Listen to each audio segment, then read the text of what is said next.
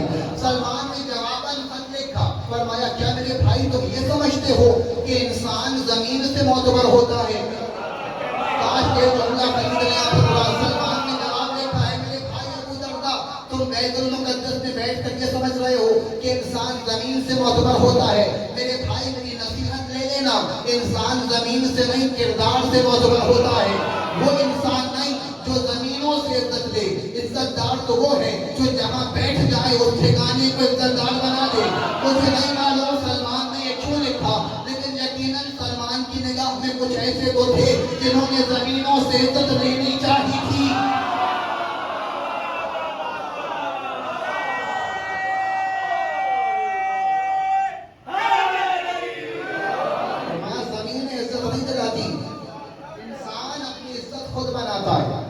سلمان فارس میں گورنر، ابو درداء فلسطین میں گورنر۔ جی ابو ذر فلسطین کے لشکر میں شریک ہوئے۔ اب جب وہاں فتح ہو چکی، ابو ذر واپس آ گئے۔ اب واپس آنے کے بعد ابو ذر کیا کریں؟ تو اب جب ابو ذر واپس پلٹے تو تیسری حکومت کا آغاز ہو چکا تھا، 2 حکومتیں گزر چکی تھی۔ ابو ذر نے تیسری حکومت میں دیکھا مسلمان اب رئیس ہو چکے تھے، سارے مسلمانوں کے پاس پیسہ آ گیا تھا، اور پیسہ آنے کے بعد سب کے ٹوڑ بدل گئے تھے، وہ سادگی ختم ہو گئی تھی، وہ خلوص ختم ہو گیا تھا۔ اور ابو ذر کو نبی سے نصیحتیں سیکھ کے بننے والے صحابی کا نام ہے، جس نے ہر لمحے پہ اخلاق بنانا سیکھا، جس نے ایثار سیکھا، جس نے خیرات کرنا سیکھا۔ ابو ذر نے مسلمانوں کی یہ حالت دیکھی، ابو ذر کو ہر ایک سے کہہ دیتے تھے نبی کے سنت پہ چلنے والے ایسے تو نہیں ہوتے، نبی نے تو بنگلے نہیں بنائے تھے، نبی نے تو جاگیریں نہیں بنائی تھی، نبی تو مال جمع نہیں رکھتے تھے، نبی تو غریبوں کا خیال رکھتے تھے۔ اے اہل مدینہ تمہیں کیا ہو گیا؟ تم مال جمع کر کے بیٹھتے ہو، تم غریبوں کا خیال نہیں کرتے۔ لوگوں کو ابو ذر کی باتیں چبھتی تو تھیں، لیکن کچھ کہہ نہیں پاتے تھے، اس لیے کہ صحابی رسول ہیں، جو کہہ رہے ہیں وہ صحیح کہہ رہے ہیں کہ نبی نے تو مال کبھی جمع ہی نہیں کیا، لیکن ہم تو بینک بیلنس بنانے لگے۔ لوگوں نے شکایت کی حاکم سے، تم ہی اس کو سمجھاؤ، یہ جگہ جگہ لوگوں کو ذلیل کر دیتا ہے، ہم نے پیسے رکھے تو کیا ہوا؟ انہوں نے بلایا ابو ذر کو، کہا ہے ابو ذر تم لوگوں کو یہ کہتے ہو کہ مال نہ جمع کرو، کہا لوگوں کو کیا میں تو تجھے بھی کہتا ہوں۔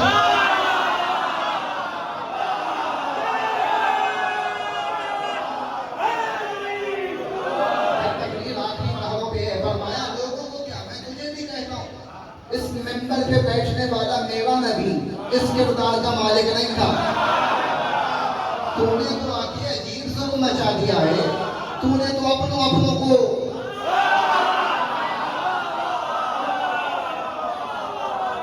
تیرا کردار نبی کے کردار سے نہیں ملتا۔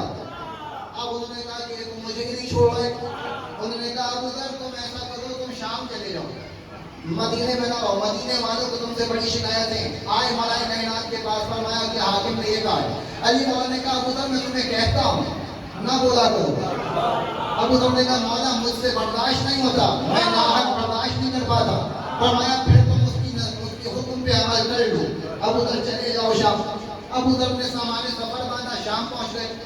شام پہنچے تو وہاں پہنچتے ہی فقیر مل گئے۔ ابو ذر نے کہا میں نے تو سنا تھا شام میں بڑا پیسہ ہے۔ فقیروں نے کہا ہاں بالکل صحیح سنا ہے، لیکن حاکم کے پاس پیسہ ہے، عوام غریب ہے۔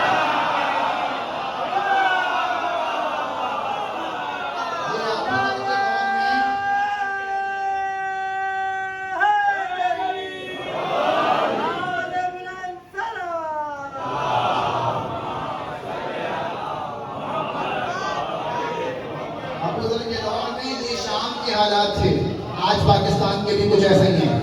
فرمایا حکومت کے پاس بڑا پیسہ ہے، عوام غریب ہے۔ اب یہ بات چل ہی رہی تھی کہ اتنے میں وہ حاکم بھی آ گیا سواری پر سوار، اور بڑی شان و شوکت کے ساتھ، یہ تو سونا پہن کے پھرنے والے لوگ تھے، پتہ نہیں تھا حرام ہے لیکن پھر بھی پہن کے پھرتے تھے کہ لگے ہاں ہم بادشاہ ہیں، ہم امیر ہیں۔ چلتے ہوئے آئے، ابو ذر کی ملاقات ہو گئی تو ابو ذر نے مہار تھام لی۔ جیسے ہی مہار تھامی تو حاکم کو غضب آ گیا، فرمایا تو کون ہے جس نے میری سواری کو روکا؟ فرمایا میں ابو ذر صحابی رسول ہوں۔ وہ جو نبی کے صحابی کو پہچانتا نہ ہو اسے زمانہ اپنا امیر کہہ رہا ہے۔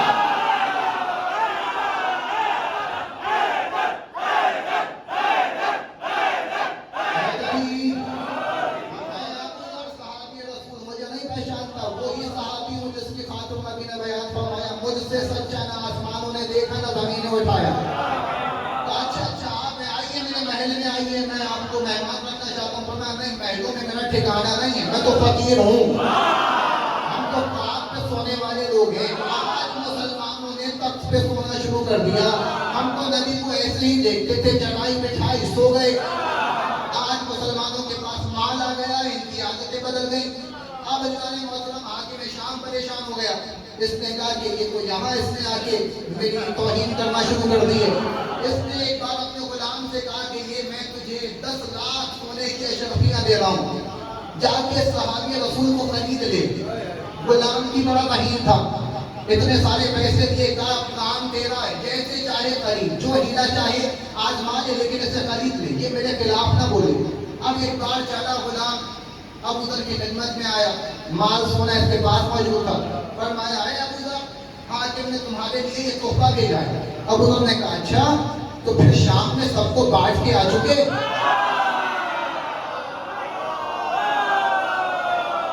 اتنا سونا جو میرے لیے لائے ہو شام میں سب کو مل گیا؟ اس نے کہا نہیں، یہ خاص آپ کے لیے، خاص صحابی ہے نا، یہ آپ کے لیے خاص ہے۔ فرمایا نہیں، میں نبی سے سن چکا ہوں، کسی کو کسی پر کوئی فوقیت نہیں ہے، سب برابر ہے، اس کی ذمہ داری ہے، سب کو ایک جیسا حق ملنا چاہیے۔ کہا پہلے سب کو بانٹ دو پھر میں لوں گا۔ اس نے کہا ابو ذر صحابی رسول ہوں، میں نہیں سمجھتا تھا کہ اتنے احمق ہو گئے، اتنا تو اپنے بارے میں سوچو کہ مسافر ہو، پردیسی ہو، جہاں رہنے کے لیے گھر چاہیے، ساز و سامان چاہیے، دیکھو سب کی طرح تم بھی آرام سے رہنا، یہ مال قبول کر دو۔ فقیر تو حالت ہے تمہاری، فقیروں والی تو حالت ہے۔ جیسے ہی غلام نے یہ کہا ابو ذر کو جلال آیا، فرمایا خبردار اب مجھے فقیر نہیں کہنا، میرے پاس 2 روٹیاں رکھی ہیں۔ اور آواز رکھی میں جو ابو ذر کے پیغام دے چکے ہیں۔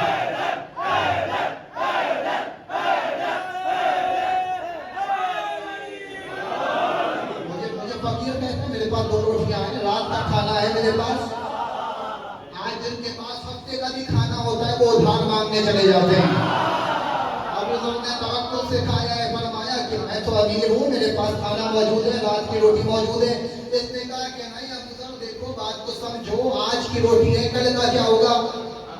فرمایا کہ آج کی روٹی جس نے دی ہے کل کی روٹی بھی دے دے گا، مجھے کل کی پرواہ کرنے کی ضرورت نہیں۔ اس نے بڑی دیر کا اعلان کیا، ایک بار پھر کہہ دیا، میں جاتے جاتے پھر کہہ رہا ہوں اپنا فقر دور کر لو، مال قبول کر لو، بڑا نقصان اٹھاؤ گے۔ ابو ذر نے کہا مجھے فقیر نہ سمجھ، تو اسے مال سمجھتا ہے، مجھ سے بڑا امیر کوئی نہیں، اس سارے سونے کی ضرورت تیرے امیر کو ہے، کہ فقیر وہ ہے میں نہیں، یہ سارا مال لے جا کے اسے دے دے، اس لیے کہ اللہ قرآن میں کہہ چکا ہے کہ جو بھی دنیا میں سونا چاندی جمع کرتے ہیں اسے پگھلا کے اسی کے جسم میں ڈالا جائے گا، یہ اشرفیاں بھی لے جا کے اسے دے دے، کہیں جسم ادھورا نہ رہ جائے۔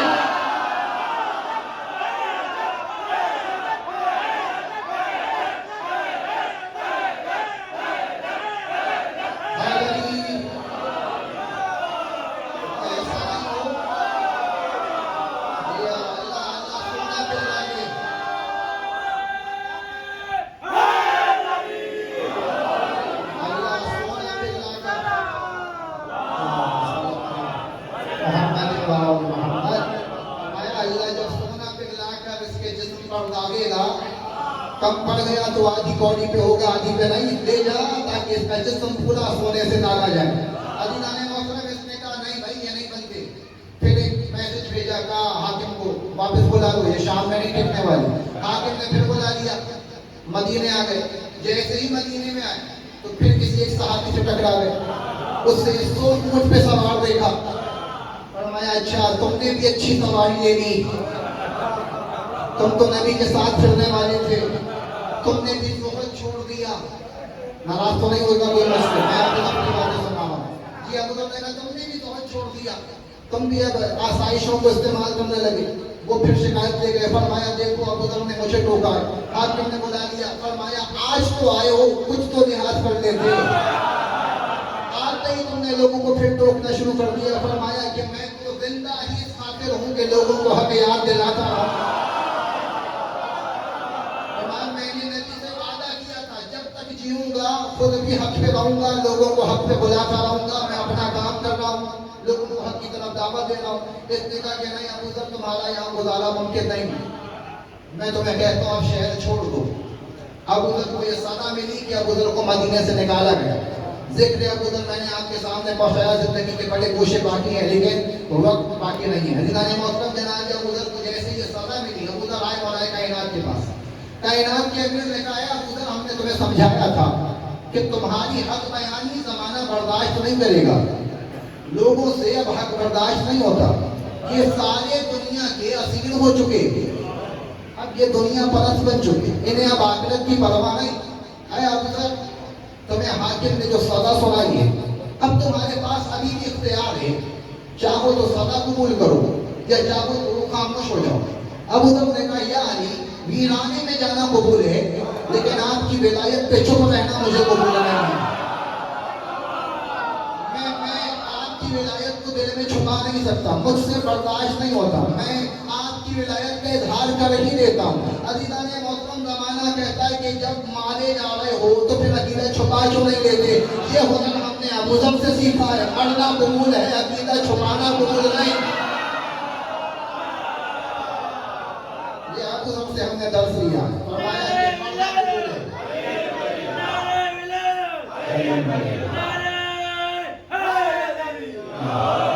مولا کائنات مدینے کی سرحد تک ابو ذر کو چھوڑنے کے لیے خود آئے، فرمایا ابو ذر اس کے آگے میں تمہارے ساتھ نہیں آ سکتا، ابو ذر اس کے آگے کا امتحان تم نے خود دینا ہے، لیکن اے ابو ذر میں تمہیں یہ بشارت دوں کہ تمہیں شہادت نصیب ہوگی۔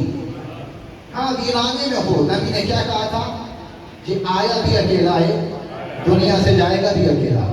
جو نبی نے کہا تھا ابو ذر کے ساتھ وہ حقیقت میں ہونے جا رہا تھا۔ ابو ذر نے کہا مجھے نبی کا قول یاد ہے کہ میں دنیا سے اکیلا جاؤں گا، یا علی میں غمزدہ نہیں بلکہ میں خوش ہوں کہ میں حق پر جا رہا ہوں۔ ابو ذر ویرانے میں آباد ہو گئے، تاریخ میں یہ کہتی ہے کہ ابو ذر اس ویرانے ہی میں دنیا کو خیر آباد کہتے ہیں۔ ابو ذر دنیا سے رخصت ہوئے، نبی نے بیان فرمایا تھا ابو ذر اکیلا تو جائے گا لیکن ابو ذر تمہاری ذات کو یہ شان ملے گی کہ تمہارا جنازہ تنہا نہیں رہے گا، تمہاری خاطر ایک قافلہ گزرے گا جو تمہارا آخرت کے سفر کا اہتمام کرے گا۔ مولا کائنات نے اس بشارت کو دہرا دیا۔ جب ابو ذر کا وقت آخر آیا، بیان فرمایا اپنے اہل سے کہ میرا جنازہ بے کفن نہیں رہے گا، فکر نہیں کرنا، مدینے سے جو رستہ آ رہا ہے نا اس رستے پہ جا کے بیٹھ جانا۔ میرے مولا نے کہا تھا ایک قافلہ آئے گا جو میرے غسل و کفن کا اہتمام کرے گا۔ بس ایک بار ابو ذر کی بیٹی، چھوٹی بیٹی ہے، 5 برس عمر لکھی ہے، شہرا پہ جا کے بیٹھ گئی، منتظر تھی کہ قافلہ آئے، جس کے انتظار میں تھی وہ قافلہ آ گیا۔ قافلہ آیا، بچی نے سجا دی، قافلہ رک گیا، فرمایا کہ میرے بابا گزر گئے ہیں، کوئی کفن دینے والا نہیں ہے۔ قافلہ مسلمانوں کا تھا، سالار اتر کے آیا، فرمایا کون ہے تمہارے بابا؟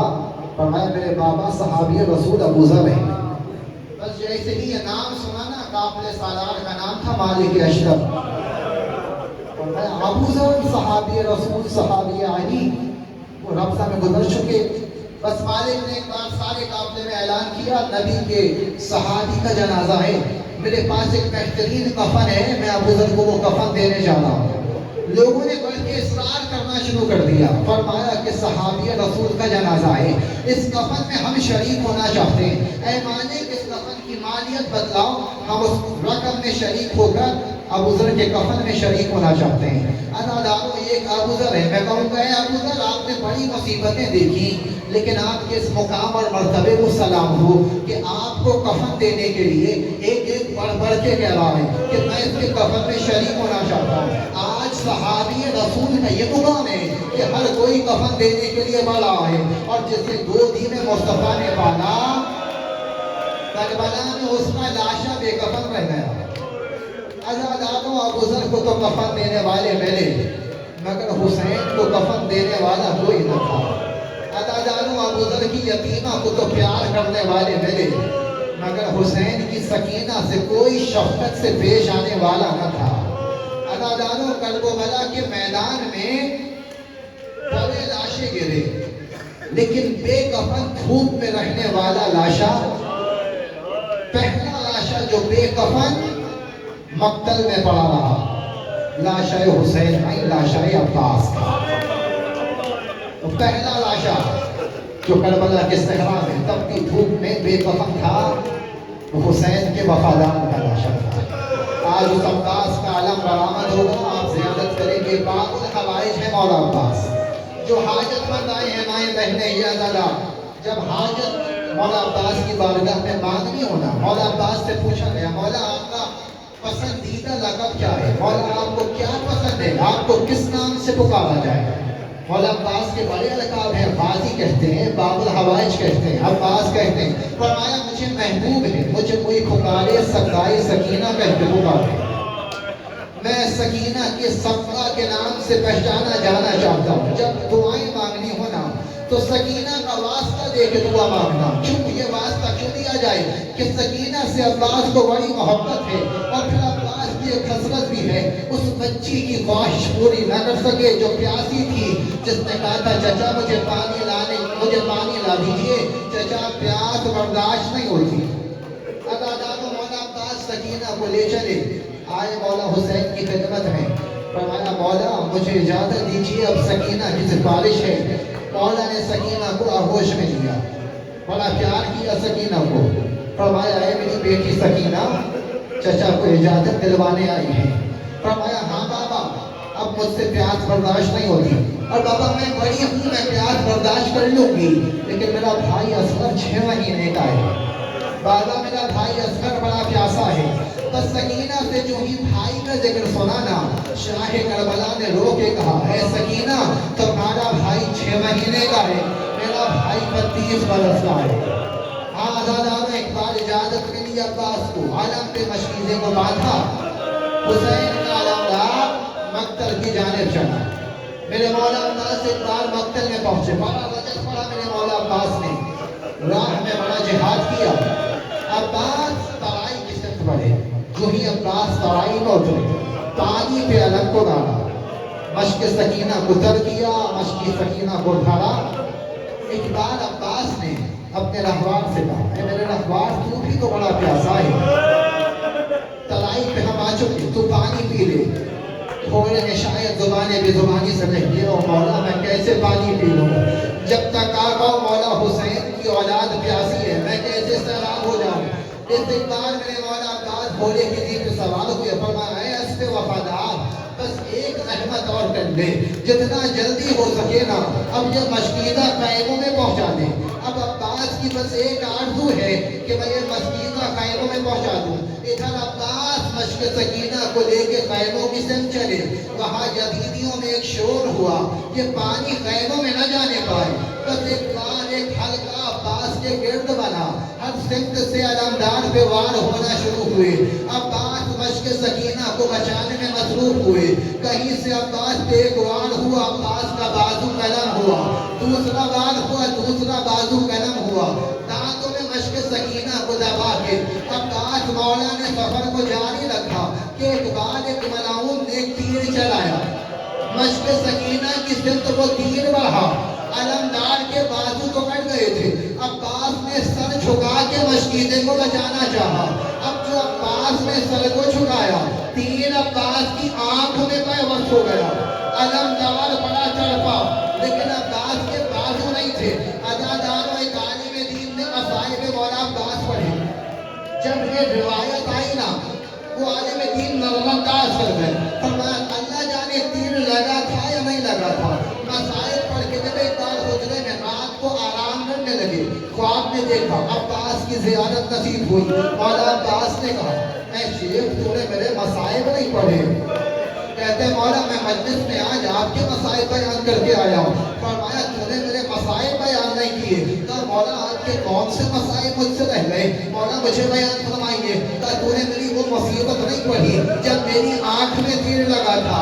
عزاداروں غربت عباس کو محسوس کرنا، اگر آنکھ میں کوئی ذرہ بھی چلا جائے نا، جسم انسانی کے بڑے حساس عضو کو آنکھ کہتے ہیں، جب آنکھ میں کوئی شے جاتی ہے نا، یہ فطری عمل ہے کہ بے ساختہ ہاتھ آنکھوں کی طرف بڑھتے ہیں۔ عباس کہتے ہیں جب میری آنکھ میں تیر لگا، میرے بازو نہ تھے، میں بڑا بے چین تھا، بڑا مضطرب تھا، مگر میں تیر نکال نہ سکا۔ بس ایک بار تیر سے زمین پہ گرا، میں یہ دونوں ظالموں کے درمیان تیر کو دبا کے کھینچنا چاہا، تیر آنکھ میں پیوست تھا، مجھ سے نکالا نہ گیا۔ میں نے صدا دی آقا میری آنکھ سے تیر نکال دیجئے، آقا یہ درد سہا نہیں جاتا۔ عزاداروں میرے مولا حسین علمدار کے لاشے پہ پہنچے، سر عباس کو زانوں پہ رکھا، عباس کی آنکھ سے تیر کھینچا، بس عزاداروں مولا نے تیر کھینچا، عباس رونے لگے، رو رو کے کہتے مولا میں آپ سے ایک وصیت کرنا چاہتا ہوں۔ کہا بات بیان کرو۔ فرمایا مولا جب بھی مدینے جائیے گا میری ماں ام البنین سے نہ کہیے گا۔ مولا یہ کبھی نہیں ہوا کہ آپ آئے ہو عباس تعظیم کو نہ اٹھا ہو، مولا یہ پہلی بار ہے آپ میرے سرہانے آ گئے، میں تعظیم کو نہیں اٹھا۔